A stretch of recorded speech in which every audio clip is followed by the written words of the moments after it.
Hello and welcome. Tonight, we're going to take a gentle journey through time.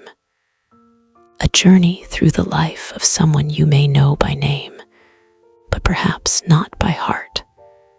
Tonight, we remember Marilyn Monroe. Before we begin, let's take a moment to settle in. Really settle in. Feel the weight of your body sinking into the mattress beneath you. Notice how your pillow cradles your head, soft and supportive. Feel the sheets against your skin. Cool, smooth, comforting. Take a slow breath in through your nose and let it out through your mouth. Again, in and out.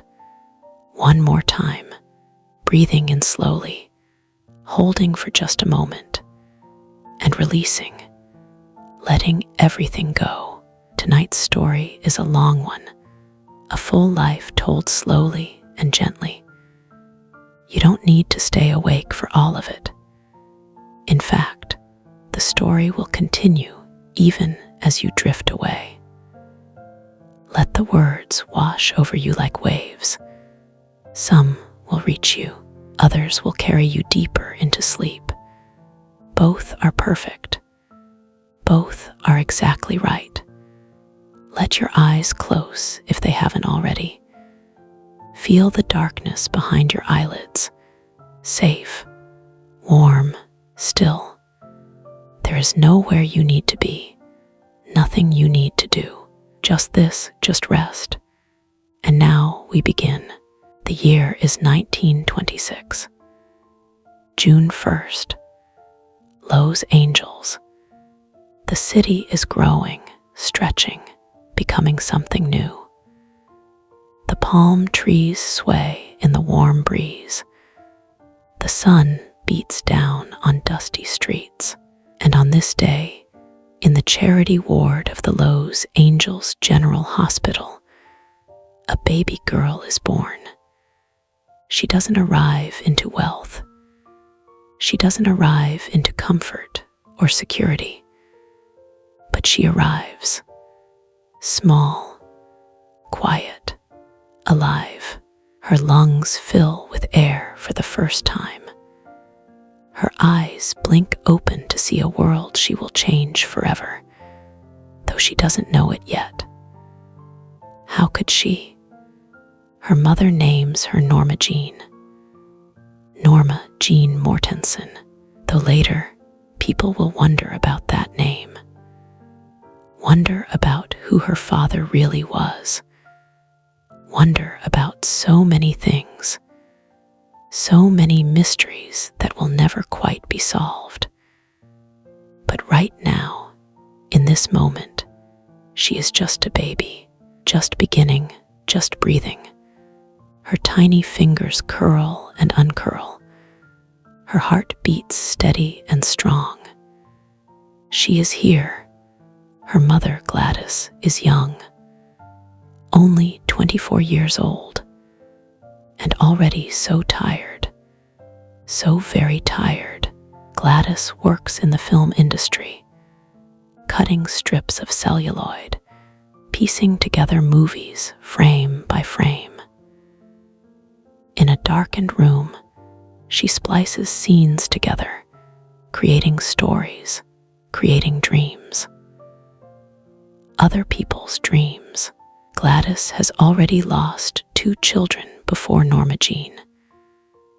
A boy named Robert and a girl named Bernice. They are Marilyn's older half-siblings. In 1923, Gladys divorced their father, a man who was not kind, a man who hurt her. And when she left him, he took the children, took them far away, back to Kentucky where his family lived. Gladys hasn't seen them in years, hasn't held them, hasn't heard their voices. And now, this third child, this daughter, Gladys looks down at her and feels something breaking inside. Love, yes. There's love, but also fear. A deep, trembling fear that she cannot name. A fear that maybe she is not enough. That maybe she will fail this child too. That maybe the darkness she feels creeping at the edges of her mind will swallow everything. Gladys knows she cannot raise this baby alone. Not yet. Maybe not ever. The money is tight. Her job at the film studio pays, but barely. Her apartment is small. One room. And there is something else. Something happening inside her mind. Thoughts that race. Voices she hears sometimes when she's alone. A feeling that the world is tilting, shifting, becoming strange and frightening. So she makes a decision. A painful one that will haunt her for years. She finds a family to take the baby, to care for her. Just for a while, she tells herself. Just until things get better. Just until she can manage. And so, tiny Norma Jean is carried to a small house in a small town called Hawthorne. The house belongs to Albert and Ida Bolander. They are kind people, religious people, evangelical Christians who believe in hard work and prayer and discipline. They take in foster children and care for them. Their house is clean, orderly, strict but not cruel. For the first 7 years of her life, this is home, this small house with these steady people. Norma Jean learns to walk here, taking her first wobbly steps across the wooden floor. Learns to speak, forming words carefully, one at a time. Learns to smile, though she is a serious child, a watchful child. The Bolanders are not warm people, not exactly, but they provide structure. Routine. There are rules, many rules. Church on Sunday. Prayers before meals. No running in the house. No loud voices. Everything has its place and its time. Little Norma Jean tries to be good, tries to be quiet, tries not to be a burden. Even at 3, at 4, at 5 years old, she understands somehow that she is temporary, that this is not really her home, that she is just passing through.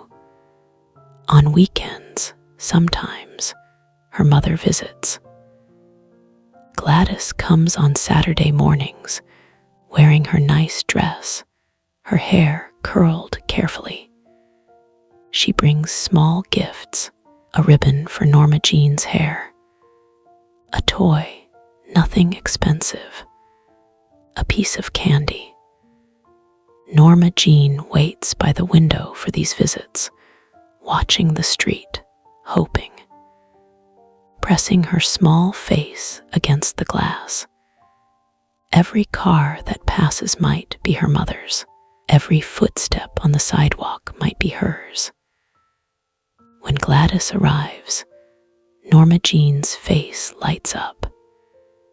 She runs to her mother, wraps her small arms around her legs.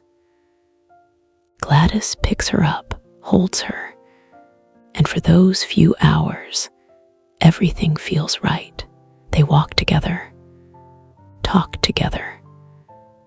Gladys tells her about the movies she's working on, the stars she sees from a distance in the studio, the magic of Hollywood. One day, Gladys says, things will be different. One day we'll have our own house, just you and me. But the visits become less frequent. Gladys misses Saturdays, then misses several in a row. When she does come, she seems distracted, distant. Her eyes don't focus quite right. She talks quickly, nervously, about things Norma Jean doesn't understand. And then the visits stop altogether. Take a breath, a slow, deep breath. Let your shoulders drop away from your ears. Feel any tension melting down through the mattress, down into the earth below. Let it go. The year is 1933. Norma Jean is 7 years old now. A skinny little girl with brown, curly hair and wide, watchful eyes. Her mother, Gladys, has been saving money.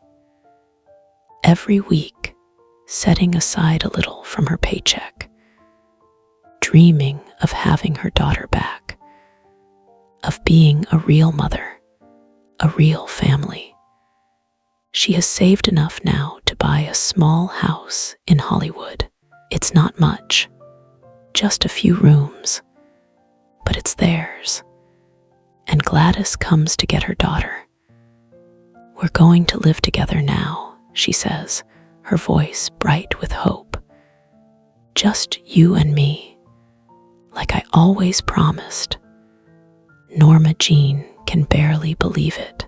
She packs her few belongings in a small suitcase, says goodbye to the Bolanders, and she leaves with her mother, her heart full of hope and joy and something like relief. Finally, she has a mother. Finally, she has a home. For a few months, it feels like a dream.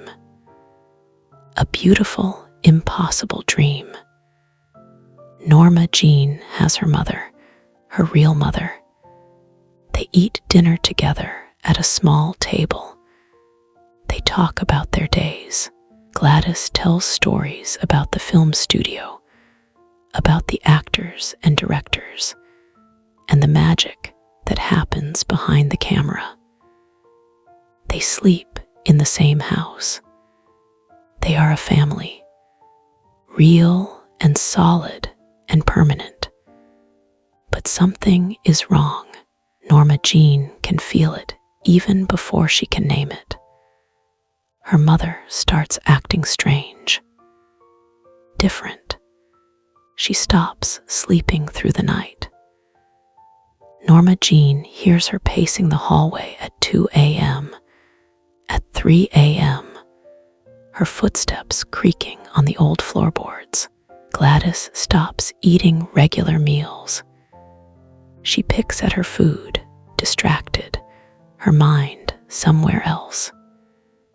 She starts talking to herself, or to someone Norma Jean can't see. "Who are you talking to, Mama?" Norma Jean asks. "SHH," Gladys says, holding up a hand. "I'm listening." Gladys becomes frightened of things. The mailman, the neighbors, shadows in corners. She locks the doors. All of them. Checks them over and over. She covers the windows with blankets so no one can see inside. Norma Jean tries to help, tries to be good, tries to make her mother smile, but nothing works. One morning, in January of 1934, Gladys doesn't get out of bed. She lies there, staring at the ceiling, her eyes wide and empty, silent and still as stone. Norma Jean brings her water in a glass, her small hands shaking slightly. Mama, you need to drink something." But her mother doesn't move, doesn't blink, just stares. 7-year-old Norma Jean doesn't know what to do. She sits beside the bed for hours, waiting, hoping her mother will come back. But Gladys is somewhere else now, somewhere far away that Norma Jean cannot follow. The neighbors notice eventually. They hear Norma Jean crying. They come to check. They see Gladys in bed, unresponsive, and they call for help. Men in white coats come. Paramedics. They lift Gladys onto a stretcher. She doesn't resist. She barely seems to notice. They carry her out of the house, out to the waiting ambulance. Norma Jean stands in the doorway, watching. 7 years old. Small and alone. She doesn't cry. She's past crying now. She just watches as the ambulance drives away, taking her mother with it. Gladys is taken to a hospital, a mental hospital. She is diagnosed with paranoid schizophrenia. It's a word Norma Jean doesn't understand. No one explains it to her. No one explains anything. What it means is that her mother's mind has broken, split apart, and the woman who dreamed of having a home with her daughter is gone now, replaced by someone who cannot function, cannot cope, cannot mother. Gladys will spend most of the rest of her life in institutions, in and out of hospitals. She will rarely see her daughter again. And when she does, years later, she won't always remember her, won't always know who she is. Norma Jean watches the ambulance turn the corner and disappear. She is 7 years old, and she is alone, completely alone in the world. Let your jaw relax. Let your tongue rest gently in your mouth. Unclenched, soft. Let any tension in your face smooth away. Smooth and soft and peaceful.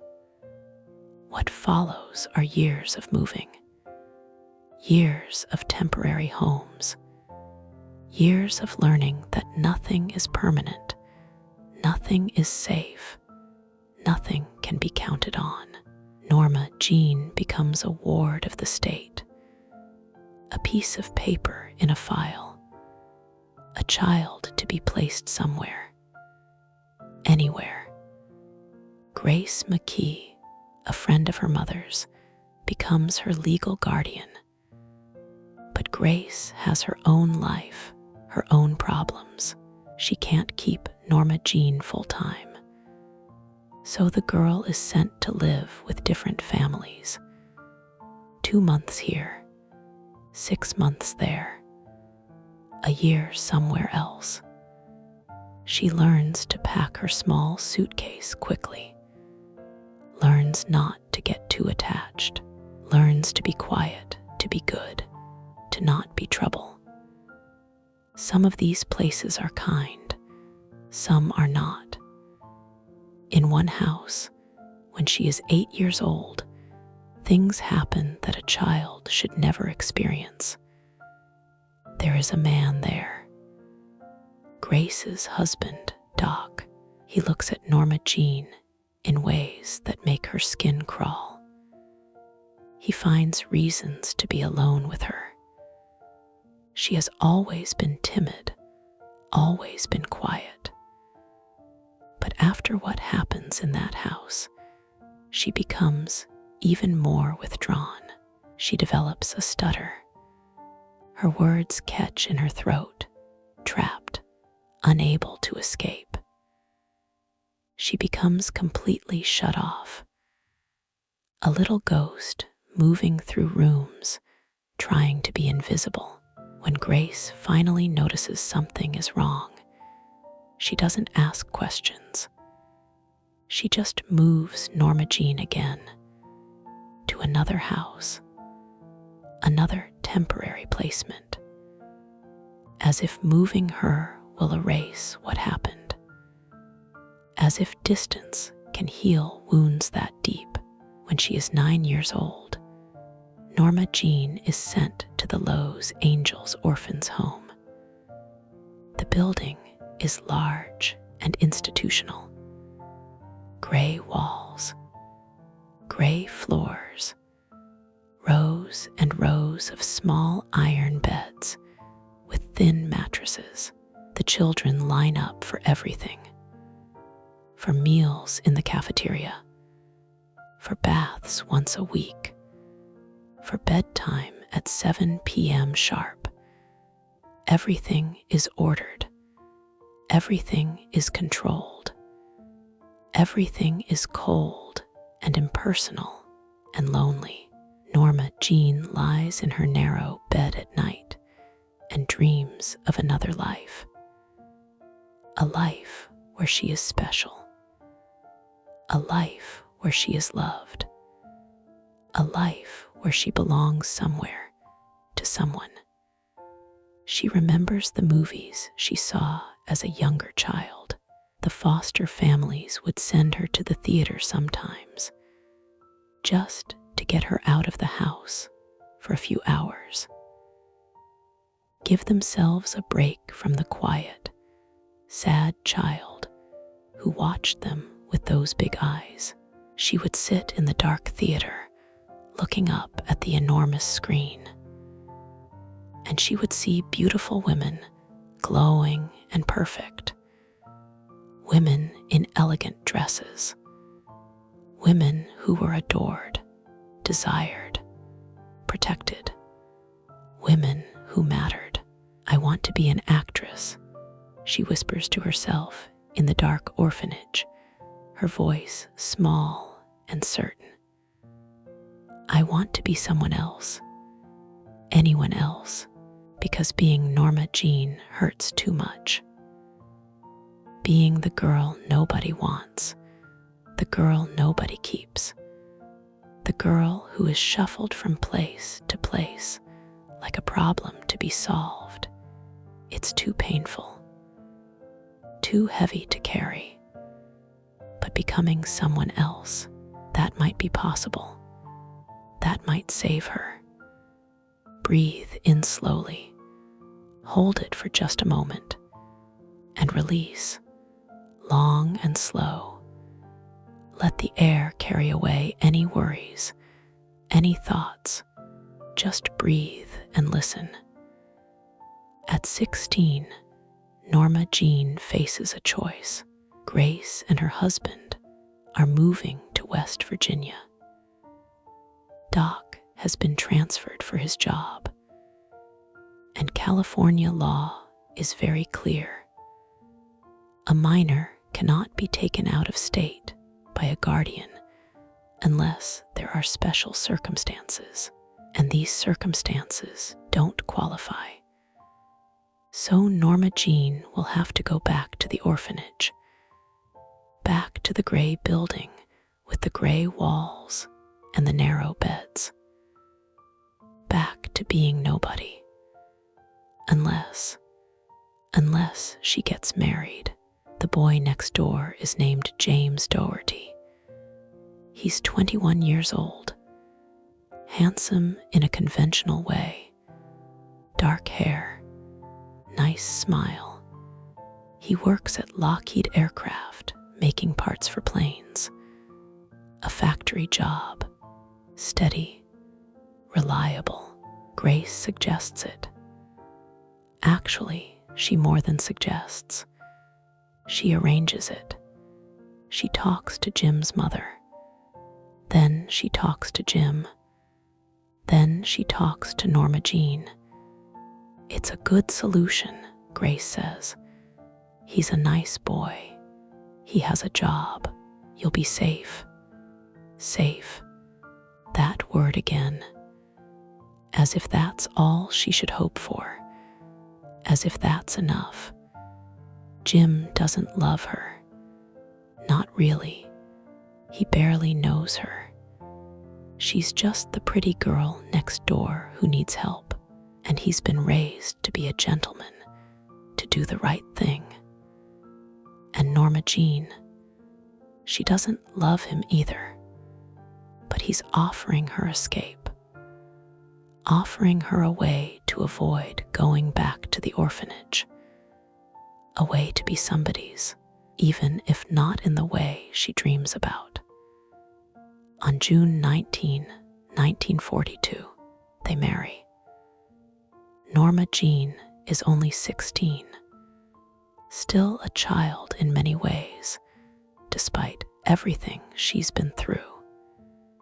She wears a simple white dress. There's a small ceremony. A few people attend, and just like that, she is Mrs. Doherty.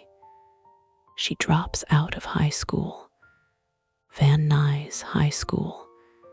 She was never a great student anyway, average at best, but she showed some promise in writing, some creativity that wanted to emerge, but never quite could in the chaos of her life. Now she becomes a housewife. She moves into Jim's family's house at first, then into a small apartment of their own. She cooks meals, pot roast, mashed potatoes, green beans from a can.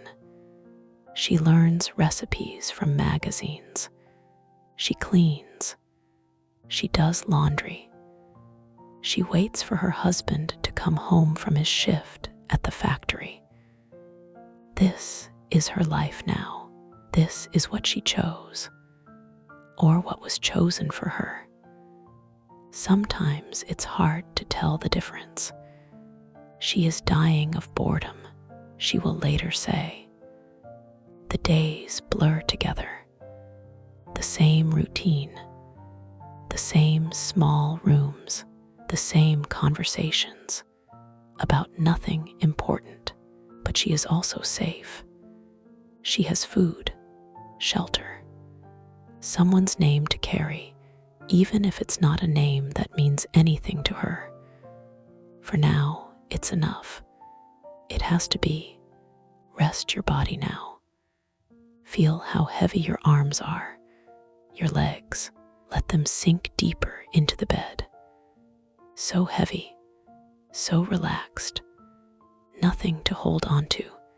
Just let go. The war comes.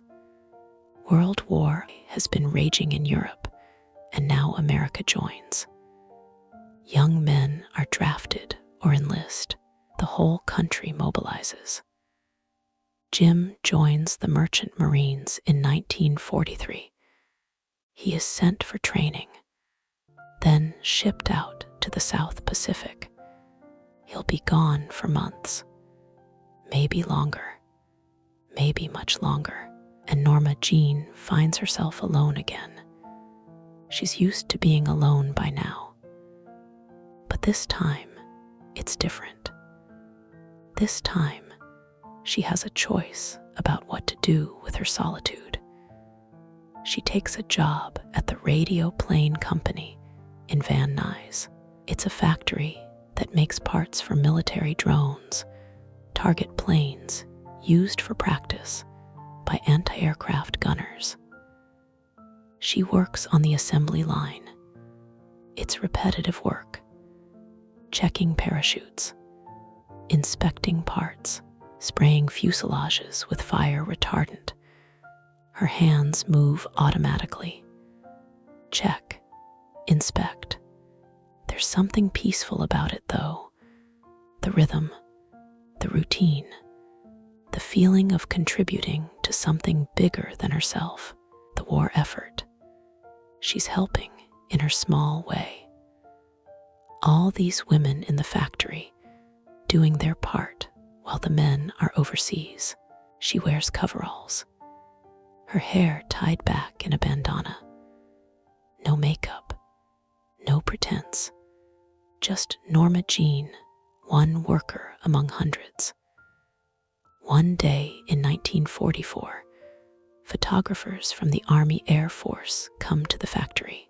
They're from the 1st Motion Picture Unit, and they want to take pictures of women working for the war effort.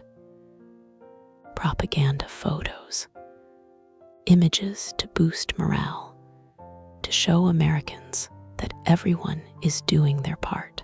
The photographer's name is David Conover. He walks through the factory with his camera, looking for good subjects. Women who photograph well. Women whose faces tell a story. He sees Norma Jean and he stops. Just stops walking. Stares. She is pretty, very pretty. Even in coveralls with no makeup. Especially with no makeup, actually. There's something natural about her beauty. Something luminous. "You," he says, approaching her. "Could I take your picture?" She looks up, startled. "Me?" "Yes, you. You're very photogenic." She doesn't know what that word means exactly, but she understands. He thinks she's pretty enough to photograph. They take pictures, lots of pictures. Her smiling at the camera, her working on a propeller, her looking off into the distance as if thinking about a soldier far away. When Conover develops the film, he's amazed. She has something special. The camera loves her in a way that's rare, almost magical.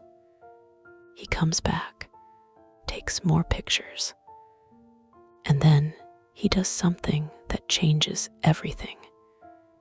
He gives her the phone number of a modeling agency, the Blue Book Modeling Agency, run by a woman named Emmeline Snively. "Call them," he says. "You could do this professionally." Norma Jean looks at the piece of paper in her hand. A phone number, a possibility, a door opening, just a crack. She calls. They ask her to come in. Miss Snively takes one look at her and signs her immediately, but there are changes to be made first. Always changes. "Your hair," Miss Snively says, walking around her, assessing. "It's too dark and too curly. We need to straighten it, lighten it, make you a blonde." Norma Jean touches her brown curls. She's never thought much about her hair. "A blonde, trust me. Blondes photograph better, more luminous, more noticeable." So Norma Jean sits in a salon chair while they apply bleach. It burns her scalp slightly. They straighten out the curls, transform her into someone else. Someone sleeker, more sophisticated, more marketable. She looks in the mirror and sees a stranger. A pretty stranger. An interesting stranger. They tell her to wear bright lipstick. Red. Always red. They tell her how to stand. How to arch her back to emphasize her figure. How to smile with her lips parted just a little. Not too much. Just enough to suggest softness, availability. She becomes a model, not high fashion. Her figure is too curvy for that. She's 5'5" and voluptuous. The fashion world wants tall and lean, but for pin-up photography, for men's magazines, she's perfect, absolutely perfect. She poses for photo after photo, in swimsuits, in shorts and sweaters, leaning against cars, sitting on beaches, always smiling, always available, always the fantasy. She starts calling herself Jean Norman sometimes, other times, other names. trying on identities like dresses, seeing which one fits best. The magazines love her. By early 1946, she has appeared on 33 magazine covers. Pageant, Laugh, Peak, US Camera. Her face is everywhere suddenly. This face that nobody wanted when she was a child is suddenly in demand. Her modeling portfolio grows. Her rate increases. She's making more money than she ever has. More than Jim makes at the factory. When Jim comes home from the war, he finds a different woman than the one he left. She's blonde now, confident, busy, ambitious.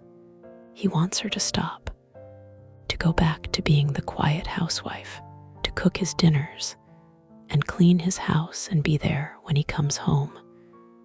But she can't go back, won't go back.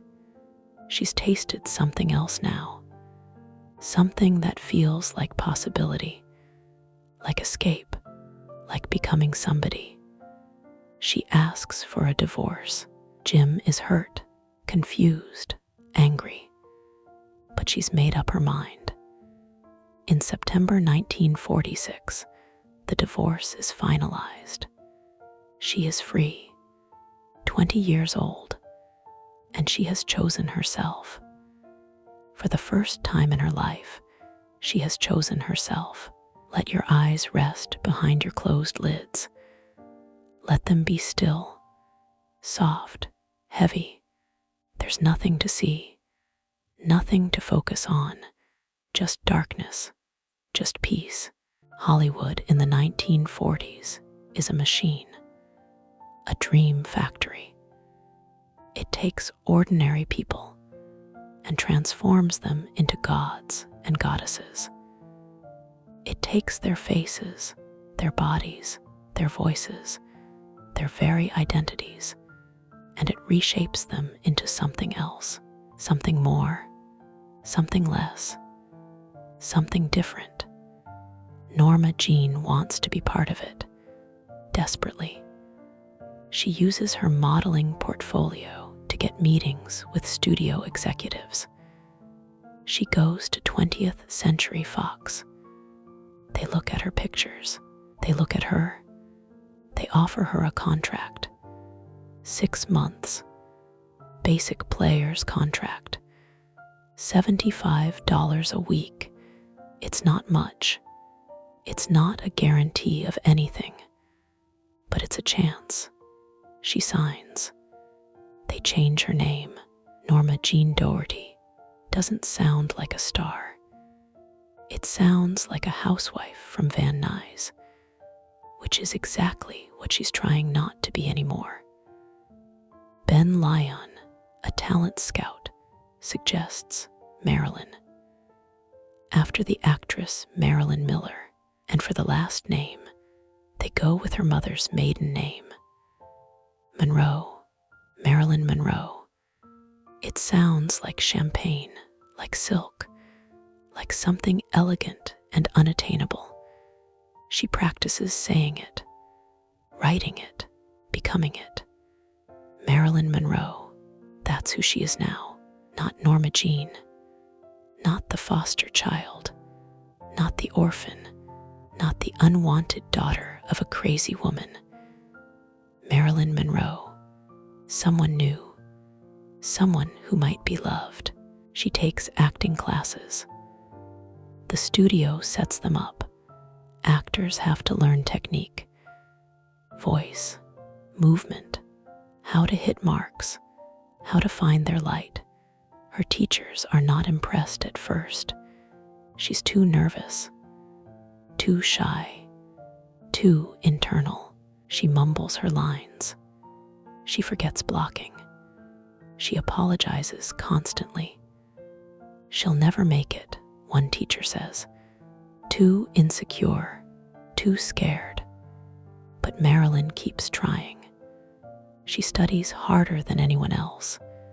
She watches other actors. She reads plays. She goes to the movies constantly, sitting in dark theaters, studying the great actresses, how they move, how they speak, how they make the camera love them. The studio uses her in small parts. Background, a girl walking through a scene, a girl sitting at a bar. Nothing with lines, nothing important. After 6 months, Fox doesn't renew her contract. They let her go. She is devastated, but she doesn't give up. She can't give up. What would she go back to? There's nothing to go back to. She signs with Columbia Pictures. Another small contract. They put her in one film, Ladies of the Chorus. She has a few lines. She sings a couple of songs. She's not terrible, but she's not great either. Columbia drops her too. She keeps taking classes. She studies at the Actors Lab, a well-known workshop. She works with talented teachers who introduce her to method acting, to sense memory, to emotional truth. She reads constantly. She carries books everywhere. Literature, philosophy, poetry. She's self-conscious about her lack of formal education, about dropping out of high school. So she educates herself. She reads Rilke, Dostoevsky, Freud, Thomas Wolfe, James Joyce. She doesn't always understand everything, but she tries. She underlines passages. She writes notes in the margins. She thinks deeply about what she reads. She wants people to know she's not just a pretty face. She's intelligent. She's deep. She's serious about her craft. But no one is listening. They're too busy looking at her body, her face, her blonde hair, the way she moves. Breathe deeply. Feel your chest rise and fall, like waves, gentle waves, carrying you deeper, deeper into rest. She meets Johnny Hyde. He's an agent, a powerful agent at the William Morris Agency. He's 53 years old. She's 23. He's married. She's not interested in him romantically, but he's interested in her, very interested. He believes in her, truly believes she can be a star. He starts managing her career, getting her auditions, talking her up to directors and producers. He gets her a small part in The Asphalt Jungle, directed by John Huston. It's only a few scenes, but she's memorable. She plays a young mistress. There's something vulnerable about her performance, something genuine. Then he gets her another small part in All About Eve, a film that will become a classic. She plays a young actress. Again, only a few scenes, but again, she stands out. People start to notice. This blonde girl, who is she? She's different somehow. Not like other starlets. Johnny falls in love with her. Deeply, completely in love. He wants to leave his wife, wants to marry Marilyn, wants to make her his whole world. But she doesn't love him back. She cares about him. She's grateful to him. But she doesn't love him. She tells him so, gently. He doesn't care. He keeps working for her anyway. Keep pushing her career forward, even knowing she'll never love him the way he loves her.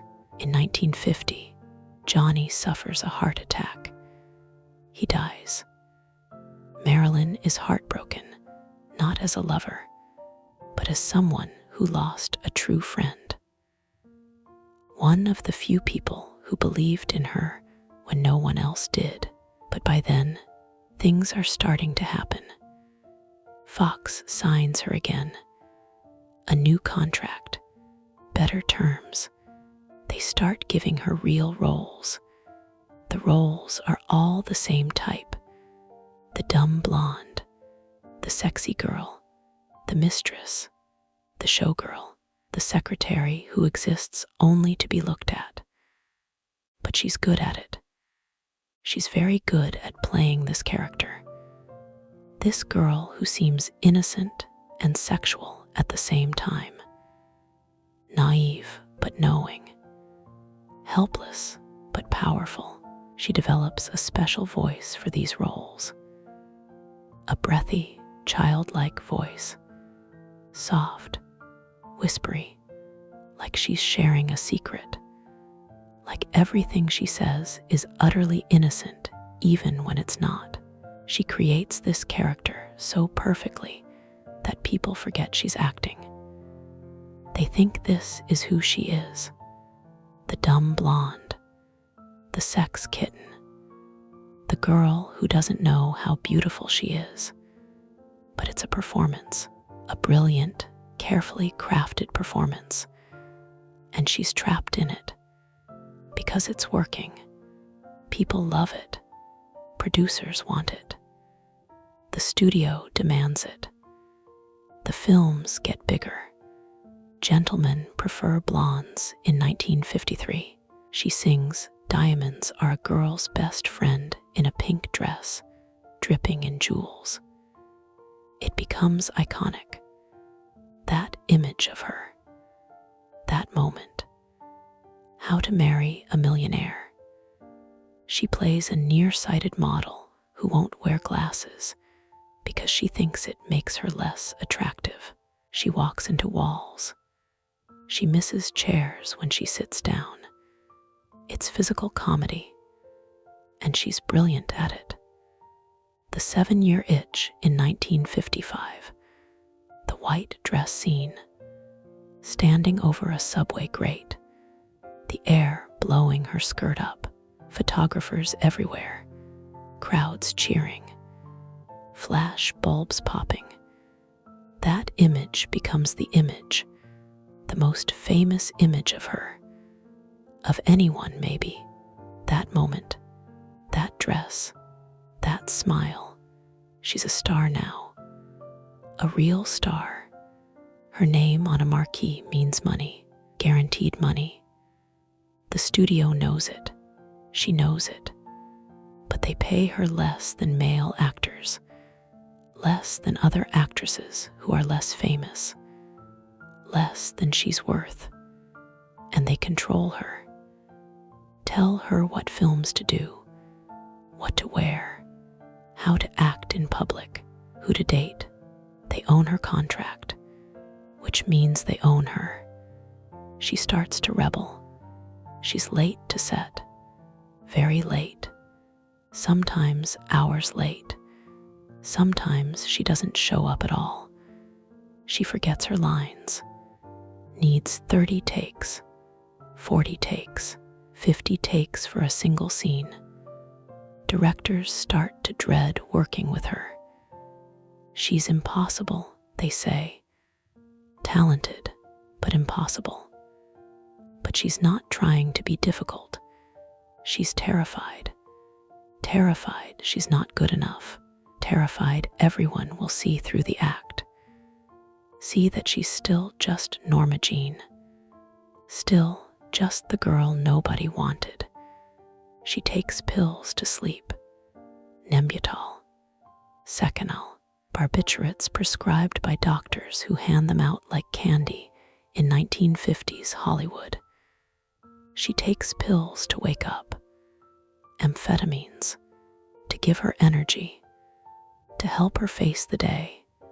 She drinks vodka, champagne, wine, whatever dulls the edges, whatever makes the fear quieter. The more famous she becomes, the more lost she feels, the more alone.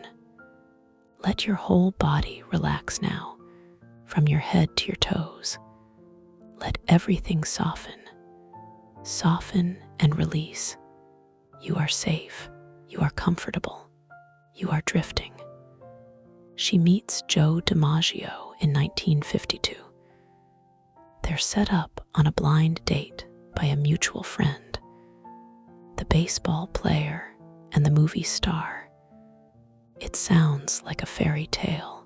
Joe is 47 years old, recently retired from baseball. A legend, a hero. Joltin' Joe DiMaggio, the Yankee Clipper. She expects him to be arrogant, flashy, loud, the way famous athletes often are. But he's not. He's quiet, reserved, almost shy. He treats her with respect, with gentleness, like she's something precious and fragile. I expected a flashy New York sports type, she later says, and instead I met this reserved guy who didn't make a pass at me right away. He treated me like something special. They date for 2 years. Slowly, carefully, he takes her to dinner, to baseball games, to visit his family. He introduces her to his sisters, to his elderly mother. She loves that he's not part of Hollywood. He doesn't care about movies, doesn't care about fame. He just wants a wife, a home, a family, a normal life. On January 14, 1954, they marry. City Hall in San Francisco. A small ceremony. Press everywhere. It's the wedding of the year, the century maybe. American royalty, baseball and Hollywood. For a few months, she's happy, really happy. She thinks maybe this is it. Maybe this is what she's been looking for. Love, security, a partner. But problems start quickly. Joe is old-fashioned, traditional. He wants a wife who stays home, who cooks, who doesn't work, who certainly doesn't parade herself in front of millions of men. And Marilyn is Marilyn Monroe. She can't stop being Marilyn Monroe. She has contracts, films to make, photo shoots, appearances. When she films The 7-Year Itch, Joe comes to watch. The famous scene, the white dress, the subway grate, the wind blowing her skirt up high, showing her legs, her underwear. Thousands of people crowd the street to watch. Men whistle, cheer. Photographers snap hundreds of pictures. It's a media circus. Joe stands at the edge of the crowd, his face dark with anger, with humiliation. His wife on display for the world. He walks away, can barely look at her. They fight, constantly, about her career, about her clothes, about her fame, about everything. 9 months after their wedding, in October 1954, they divorce. Mental cruelty, the divorce papers say. A vague term that covers everything and nothing. But Joe never stops loving her, never stops trying to protect her. Even after the divorce, he calls her, checks on her, worries about her. He can see what's happening to her. The pills, the drinking, the people using her. He wants to save her, but he doesn't know how. And she loves him too, in her way. But she can't be the woman he wants. The quiet housewife, the woman who makes his dinner and asks him about his day. She's too big now, too bright, too much. Close your eyes if they aren't already closed. Feel the weight of your eyelids, so heavy, so relaxed. them stay closed. Rest. She meets Arthur Miller in 1951 on a movie set. He's there visiting a friend. He's a playwright, a serious intellectual, the author of Death of a Salesman, one of the great American plays. He's married. She's married to Joe at the time. But there's an immediate connection. They talk for hours about books, about ideas, about art. She's drawn to his mind, his intelligence, his seriousness. He's everything Hollywood is not.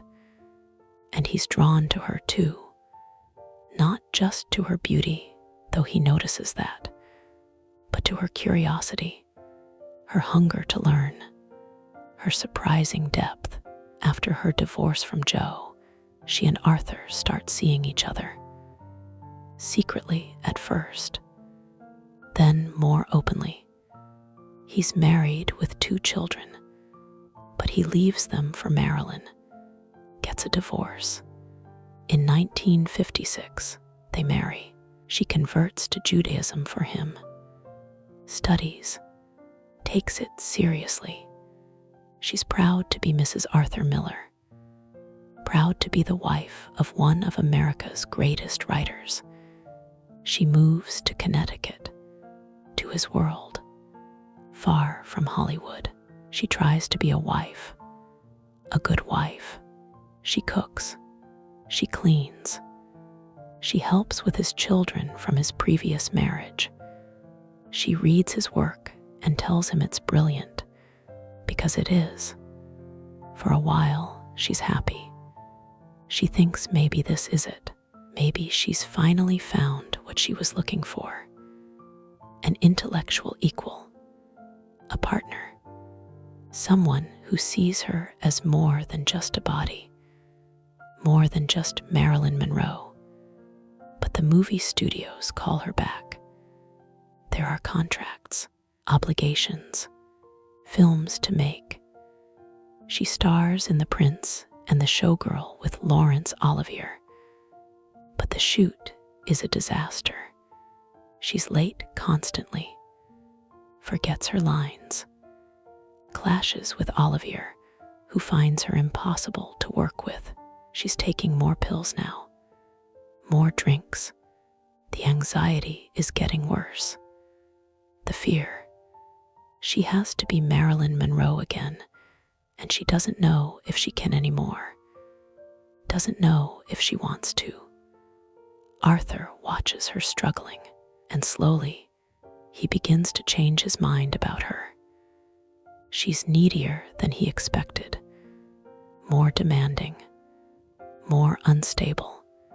He writes in his journal, private thoughts, about how disappointed he is, how different she is from what he thought, how difficult this marriage is. She finds the journal one day, reads what he really thinks of her, and it breaks something inside her, something that never heals. If Arthur Miller, the great Arthur Miller, the man who was supposed to understand her, to see her, to love the real her, if even he doesn't, then who will? Whoever will? She wants a baby, desperately. She's always wanted children, wanted to give them the childhood she never had, wanted to be the mother she never had. She tries to get pregnant, and she does, multiple times, but her body won't hold the pregnancies. Miscarriage after miscarriage, loss after loss after loss. The doctors don't know why. Maybe endometriosis, maybe scarring from past medical procedures, maybe just bad luck, maybe the pills and the drinking, maybe the stress. She gains weight, loses weight, gains it again. Her body changes constantly, bloating and shrinking. She sometimes fakes pregnancies, wearing padding under her dresses telling people she's expecting. Because maybe if she pretends hard enough, it will become real. It never does. The babies never come. And the grief is enormous, crushing. She makes Some Like It Hot with Billy Wilder in 1959. It becomes one of her most famous films. She's brilliant in it, funny, charming, vulnerable, perfect, but on set, she's a nightmare. She shows up 4 hours late. She can't remember simple lines. Where's the bourbon becomes 58 takes. 58 times she can't remember 3 words. Wilder is patient at first, then frustrated, then angry. I have an aunt in Vienna, he says. If she could get to Hollywood, she'd be cheaper than Monroe.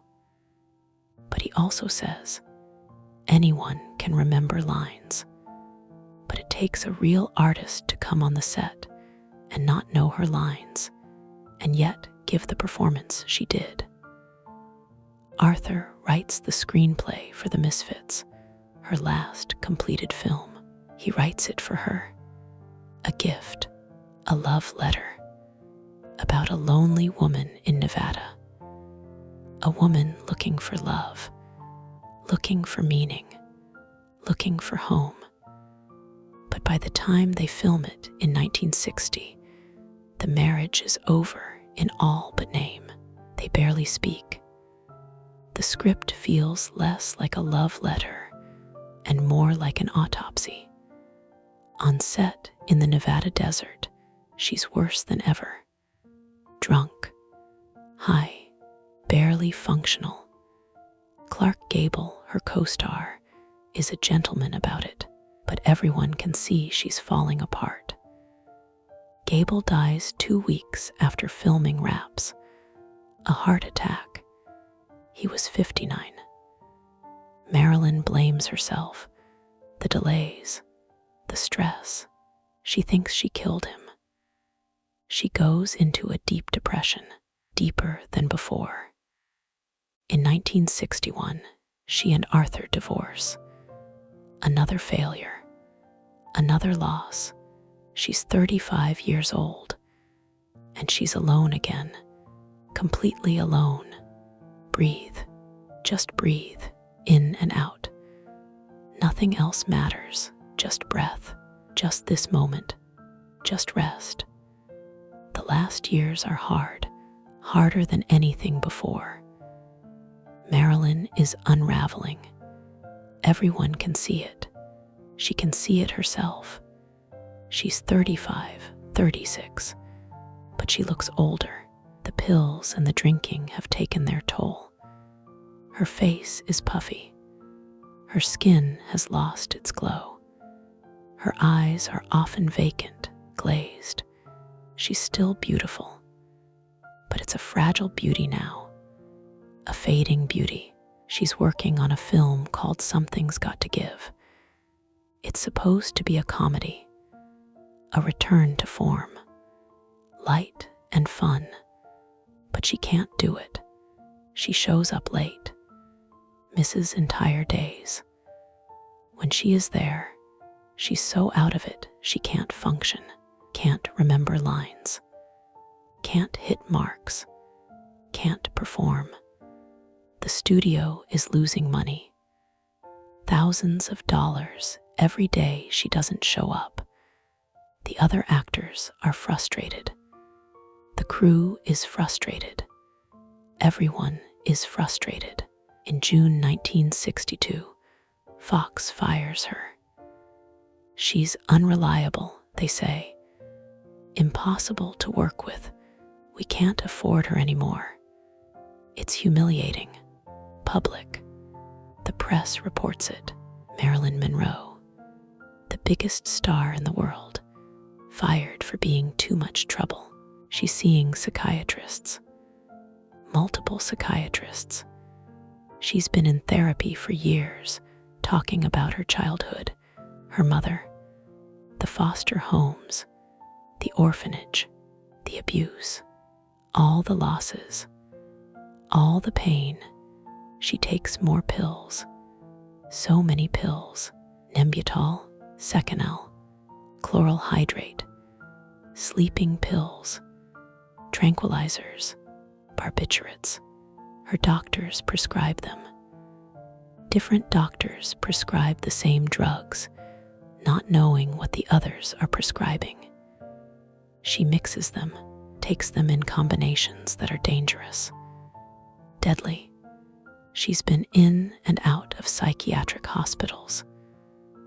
One stay at Payne Whitney in New York was traumatic. They put her in a locked ward with people who were truly mentally ill. Screaming, violent, she was terrified. She called Joe DiMaggio. He came immediately, got her out, transferred her to a different hospital, a better one. She feels like she's disappearing, like Marilyn Monroe is eating Norma Jean alive, and there's nothing left of the real her.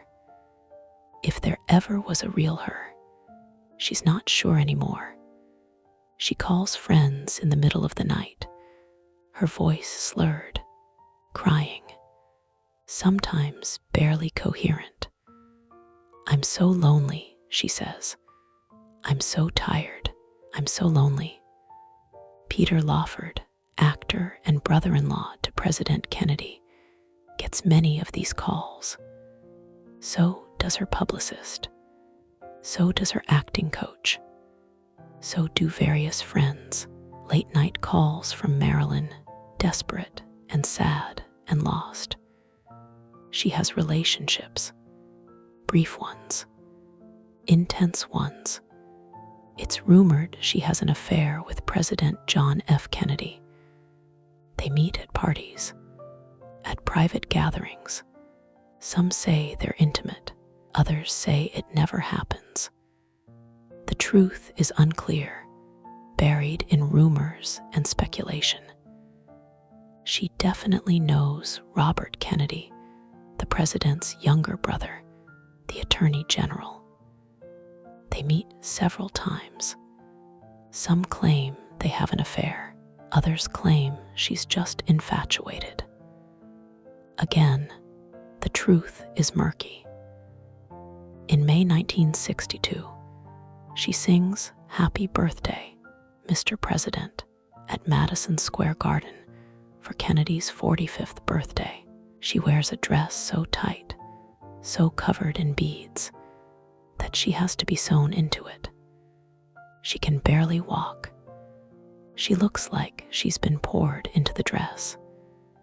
She's introduced as the late Marilyn Monroe. A joke, a strange joke, but also somehow prophetic. She sings in her breathy, sensual voice. "Happy birthday to you. Happy birthday to you. Happy birthday, Mr. President. Happy birthday to you." The crowd goes wild. Kennedy laughs. "I can now retire from politics," he jokes, after having had "Happy Birthday" sung to me in such a sweet, wholesome way. It's her last major public appearance. She looks like Marilyn Monroe, sparkles like Marilyn Monroe, but inside she's so tired, so empty, so done. Let your breathing slow even more, slower and slower, each breath deeper, each breath carrying you further into peace, into rest, into darkness, sweet darkness. August 4, 1962. Saturday night. Brentwood, California, a warm summer evening. Marilyn is at home, her small Spanish-style house on 5th Helena Drive. She bought it earlier that year, her first house, the first place she's ever truly owned. She decorated it carefully. White furniture, white carpets, Mexican tiles. It's peaceful, beautiful, but also somehow sterile, like a hotel room, like she's not planning to stay long. She's been making phone calls all day, talking to friends, to her publicist, Pat Newcomb, to her psychiatrist, Dr. Ralph Greenson. Her voice sounds sad, distant, disconnected. She takes her pills, the same pills she's been taking for years. Her body is used to them, dependent on them. She can't sleep without them, can't function without them. That night, she goes to bed. The room is quiet, dark, peaceful. The summer night air drifts through the window. She lies down in her bed, alone, always alone, and sometime in the night, while the city sleeps around her, while the world continues on, unaware, Marilyn Monroe stops breathing. She is found the next morning. Sunday, August 5, around 3:30 a.m., her housekeeper, Eunice Murray, notices a light on under Marilyn's bedroom door. She knocks. No answer. She calls Dr. Greenson. He comes over, breaks a window to get into the locked bedroom. And there she is, lying in bed, nude, the phone in her hand. Empty pill bottles on the nightstand. Gone. She's gone. They call the police. The police come. Reporters come. The whole world eventually comes to hear the news. Marilyn Monroe is dead at age 36. The official cause: probable suicide by overdose of barbiturates. But questions remain. Always questions. No water glass in the room. How did she swallow all those pills? No pill residue in her stomach at autopsy. Bruises on her body. Strange inconsistencies in the timeline. Conspiracy theories emerge. Some say Robert Kennedy was there that night. Some say the mob was involved. Some say the CIA. Some say it was an accidental overdose that was covered up to look like suicide. Or suicide that was covered up to look like an accident. The truth, maybe no one really knows. Maybe the truth died with her that night, in that quiet bedroom, in that peaceful house, alone. Rest now, rest. Let your body be completely still. Let your mind be quiet, so quiet. Nothing to figure out, nothing to solve, just rest. After her death, something strange happens. Stranger than anything in life.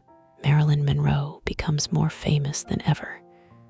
She becomes immortal, eternal, an icon, a symbol. Her face is everywhere, more than when she was alive.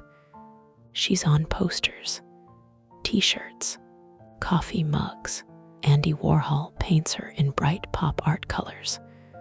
Repeated images, different colors, the same face over and over. Famous, reproduced, commodified. Magazines publish endless stories. Who was she really? What happened that night? Was she murdered? Did she kill herself? Was it an accident? The speculation never ends. Books are written, hundreds of books, more books about her than about almost anyone else. Everyone has a theory. Everyone has an opinion. Hugh Hefner puts her photograph in the very first issue of Playboy magazine in December 1953. A nude photograph from a calendar shoot she did years before. When she was broke and desperate, she was paid $50 for that shoot. Hefner paid $500 for the rights. That first issue of Playboy sells over 50,000 copies.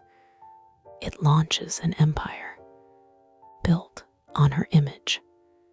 An image she never gave permission to use. An image she never profited from. She becomes a symbol of sex, of beauty, of the American dream and its dark underside, of what happens when you dream too big, want too much, reach too high.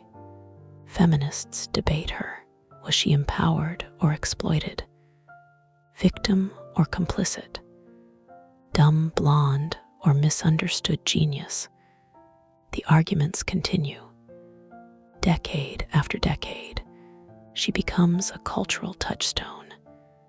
Everyone knows her name, her face, that dress, that moment, that smile. She transcends time, becomes bigger in death than she ever was in life. Joe DiMaggio takes care of the funeral. He doesn't invite the Hollywood people, doesn't want them there.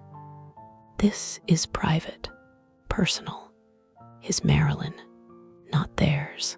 And then, for 20 years, 3 times a week, he sends roses to her grave. Red roses. Always red. For 20 years. Until 1982. Today, more than 60 years after her death, Marilyn Monroe is remembered. Her face is still one of the most recognizable in the world. People who weren't born until decades after she died know her name, know her image, know the legend. She wanted to be taken seriously. She wanted to be respected as an actress, as an artist, as a person, not just a body, not just a face, not just a symbol. And in some ways she was. In some ways she succeeded beyond measure. She studied in film schools. Her performances are analyzed, her technique praised, her comedic timing admired. But in other ways, she's still just the blonde in the white dress, still just the image, still just the fantasy, still just the symbol. The real Norma Jean, the girl who was lonely and scared and trying so hard to be loved, is harder to see, harder to know. She's buried under layers of mythology, under decades of speculation, under the weight of her own image. But she was there, always, underneath Marilyn, underneath the makeup and the platinum hair and the breathy voice and the carefully crafted persona. He never remarries, never stops loving her. When he dies in 1999, his last words are, "I'll finally get to see Marilyn.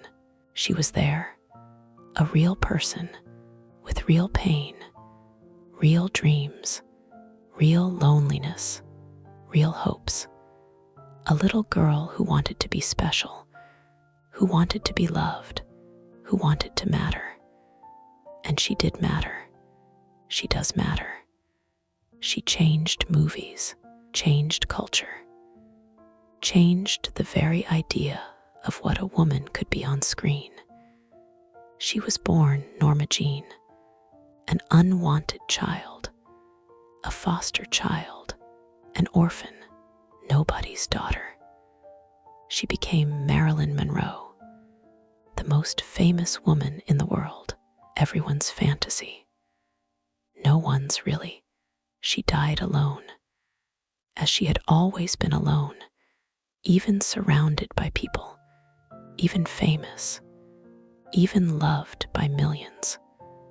Always alone. Breathe in, breathe out. Let the story settle around you like a blanket, soft, warm, gentle. Think of a small girl in a gray orphanage, lying in a narrow bed, looking up at a cracked ceiling, dreaming of being someone special, someone loved, someone wanted. Think of a young woman standing in front of cameras, learning to smile just right, learning to arch her back, learning to be someone new, someone better, someone worthy of love.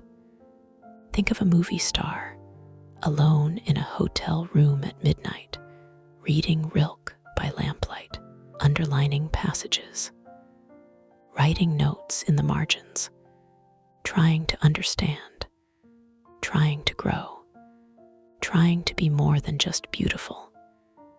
Think of a woman in a white dress standing over a subway grate, laughing as the wind blows her skirt high, cameras flashing, crowds cheering, and inside wondering if this is all there is, if this is all she'll ever be.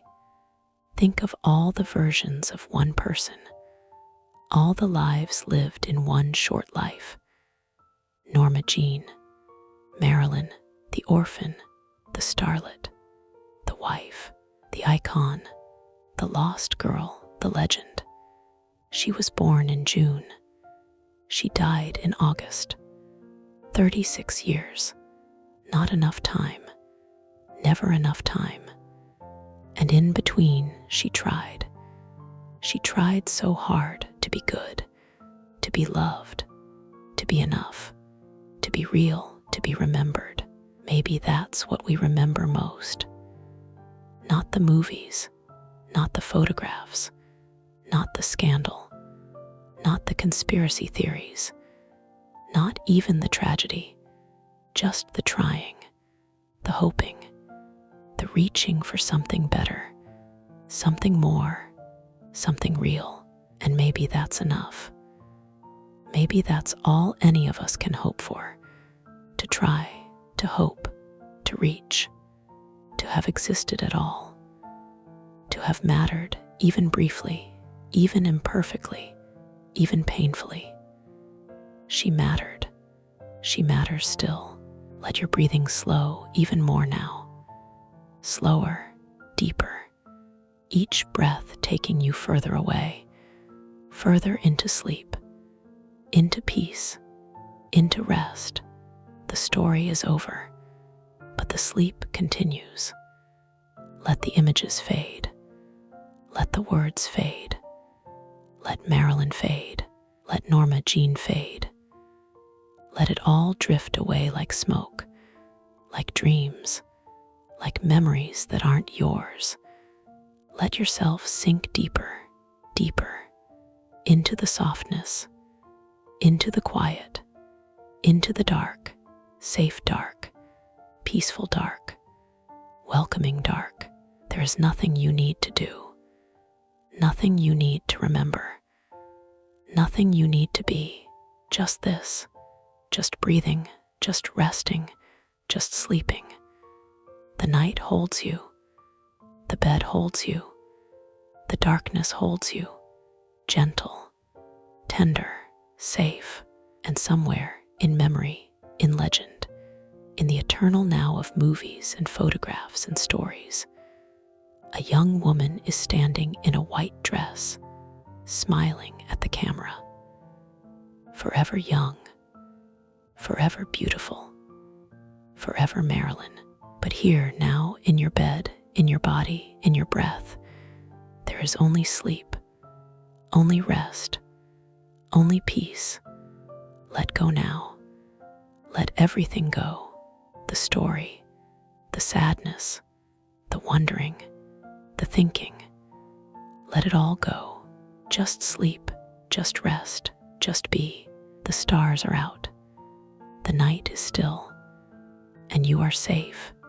So safe, so comfortable, so ready to sleep.